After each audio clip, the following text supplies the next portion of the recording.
2 वर्ष वेळ दिला. काय पाहिजे आणखी तुम्हाला?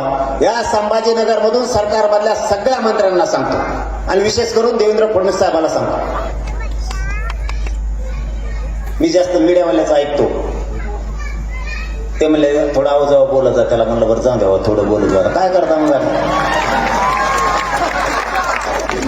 कारण माझा स्वभाव कसा आहे सरळ सांगतो मी तुम्हाला.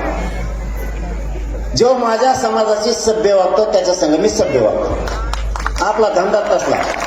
माझ्या समाजाची तुम्ही सभ्यच वागत नाही, असभ्य वागता. माझ्याकडून कसं सभ्य भाषेची तुम्ही अपेक्षा करता? ज्या समाजानं तुम्हाला ही खुर्ची दिली कधीच मिळणार नव्हती, पश्चाताप करत होते, इतके मेटा कुठे लावला होता, पुरे हात टेकले होते. माझ्या मराठ्याची सत्ता नाही येऊ शकत कोणाची. आज तुम्हीच कुरघोडी करायला लागले मराठ्यांवरती. मराठी ही साधी सोपी गोष्ट नाहीये.